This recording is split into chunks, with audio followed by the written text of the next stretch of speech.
কম্পিউটারের মাধ্যমে কিভাবে আপনি ইউটিউবের জন্য শর্টস ভিডিও আপলোড করবেন আজকের এই ভিডিওতে আমি দেখাবো। এর সাথে আমি দেখাবো কিভাবে আপনি সেই ভিডিওর এসইও এবং অন্যান্য সেটিংসও করে নিতে পারবেন, যেটা আপনি মোবাইল দিয়ে আপলোড করলে হয়তোবা পারতেন না। তো এর জন্য আমাদের চলে যেতে হবে আমাদের কম্পিউটার স্ক্রিনে আসার পর আমরা যে কোনো একটি ব্রাউজার খুলে নেব। ব্রাউজার খুলে নিয়ে সেখান থেকে আমরা ইউটিউব স্টুডিও যে ওয়েবসাইট আছে বা ইউটিউবের যে ওয়েবসাইট আছে সেখানে চলে যাব। আমরা এখানে চলে আসার পর আমরা পাশে ক্রিয়েট বলে একটা অপশন দেখতে পাই, যেখান থেকে আমরা লং ভিডিওগুলি পোস্ট করি। তবে এক্ষেত্রে এখান থেকে পোস্ট করলে আপনাদের একটা ট্রিক্স ফলো করতে হবে বা একটা ট্রিক্স ইউজ করতে হবে। তার জন্য আপনার যে ভিডিওটা আপলোড করবেন সেটা শর্টসে কনভার্ট হয়ে যাবে। তো এর জন্য আমরা ক্রিয়েটে ক্লিক করে নিচ্ছি। ক্রিয়েটে ক্লিক করার পর আপলোডে ক্লিক করছি। আপলোডে ক্লিক করলে আমাদের ভিডিও আপলোডে উইন্ডো খুলে যাবে এবং সেখান থেকে আমরা ভিডিও সিলেক্ট করে নিয়ে আমরা আপলোড করে দেব। এটা দেখুন আপলোড হচ্ছে এবং আপলোড হওয়ার সাথে সাথে এখানে টাইটেল জানতে চাচ্ছে ভিডিওটার। আমাদের ভিডিওটা যে কোয়ালিটির বা যে টপিকের সেই আমরা টাইটেলটা দিয়ে দেবো। সেই ভিডিও ওয়াইজ টাইটেলটা দিয়ে দেওয়ার পর আমরা এখানে প্রথম ট্রিক যেটা ইউজ করব সেটা হচ্ছে হ্যাশট্যাগ শর্টস দিব।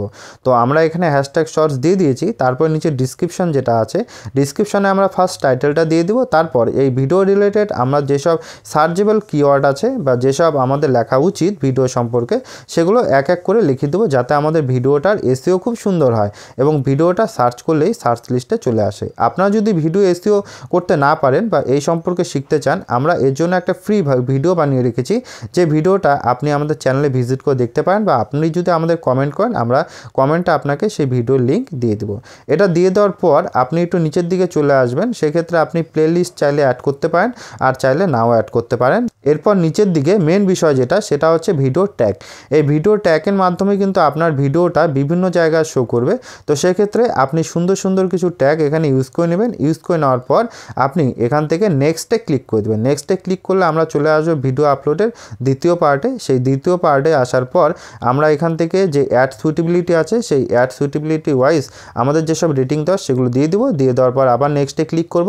নেক্সটে ক্লিক করার পর ভিডিও এলিমেন্ট চলে আসবে। এই ভিডিও এলিমেন্টে আমরা অ্যাড ভিডিও ক্লিক করে এই রিলেটেড যে কোনো একটা ভিডিও এই ভিডিওর সাথে জুড়ে দিব, যাতে এই ভিডিওটার সাথে সাথে আমাদের যে দ্বিতীয় যে ভিডিওটা সেই ভিডিওটাও র্যাঙ্ক করে যায়। তো এটা করে দেওয়ার পর আমরা আবার নেক্সটে ক্লিক করব। নেক্সটে ক্লিক করলে দেখতে পাবেন যে ইউটিউব আপনার যে ভিডিওটা আছে সেই ভিডিওটা সম্পূর্ণ চেক করেছে এবং এখানে কোনো কপিরাইট মেটেরিয়ালস আছে কিনা বা ইউটিউবের গাইডলাইনের বাইরে কোনো রকম কাজ হয়েছে কিনা সেটা চেক করে কিন্তু এখানে বলে দিয়েছে। এখান থেকে চলে আসবেন ভিজিবিলিটিতে। এই ভিজিবিলিটিতে ক্লিক করে আপনি কিন্তু ভিডিও আপনার পাবলিক করতে পারবেন, আপনি হচ্ছে প্রাইভেট রাখতে পারেন বা আনলিস্টেড রাখতে পারেন। আপনার পছন্দ মতো আপনি যেটা খুশি সেটা করতে পারেন। তবে আমি এখন আপনাদের দেখানোর জন্য প্রাইভেটে ক্লিক করব। প্রাইভেটে ক্লিক করে সেভ করে দিলেই আমরা দেখতে পাবো আমাদের যে ভিডিওটা সেটা কোথায় চলে যায়। তো এবার দেখুন আমাদের যে ভিডিওটা সেটা কিন্তু শর্টসের যে সেক্টর সেই সেক্টরে কিন্তু আপলোড হয়েছে। আপনাদের জানিয়ে রাখি, আপনার যে ভিডিওটা সেটা যদি শর্টসের যে রেশিও ভিডিও আপলোডে সেই রেশিও মেনটেন করে বানান তাহলেই কিন্তু শর্টসে যাবে। যদি শর্টসের রেশিও মেনটেন না করেন তাহলে কিন্তু শর্টসে যাবে না। এই শর্টসে এসে পড়েছে এবং এখানে দেখতে পাচ্ছেন যে শর্টসের লোগো কিন্তু ভিডিওর সাইডে অ্যাড হয়ে গেছে। তো আশা করি আপনি বুঝতে পারলেন যে কীভাবে আপনি আপনার কম্পিউটারের মাধ্যমে শর্টস ভিডিও আপলোড করবেন।